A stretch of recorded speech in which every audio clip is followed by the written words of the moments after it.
পিয়ারে পিয়ারে। চিত্রনায়ক রাহুল চক্রবর্তী চলে গেলেন না ফেরার দেশে। 2013 সালে চিরদিনই তুমি যে আমায় রিলিজ হওয়া মুভিতে তিনি অভিনয় করে কাঁদিয়েছিলেন সবাইকে। আবারও 2026 সালে তিনি তার ভক্তবৃন্দদেরকে শেষবারের মতো কাঁদিয়ে চলে গেলেন না ফেরার দেশে। তিনি নতুন একটা সিনেমায় অভিনয় করতে গিয়ে পানিতে ডুবিয়ে হার্ট অ্যাটাক করে মৃত্যুবরণ করেন। রাহুল চক্রবর্তী 43 বছর বয়সেই মৃত্যুবরণ করেন। আসলে কখন কার মৃত্যু কোন অবস্থায় এবং কত বছরে আছে তা একমাত্র আল্লাহ তাআলাই ভালো জানে। মৃত্যু কখনো কাউকে বলে আসে না। আসলে রাহুল চক্রবর্তী তিনি একজন ভালো অভিনেতা ছিলেন, শুধু ভারতেই নয় এবং বাংলাদেশেও। পিয়ারে পিয়ারে।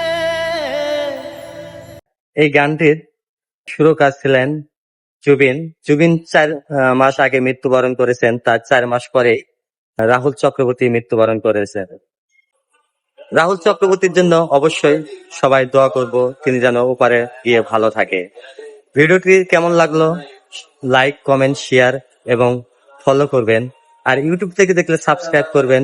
সবাই ভালো থাকবেন, সুস্থ থাকবেন, নিজের প্রতি খেয়াল রাখবেন। সবাইকে ধন্যবাদ।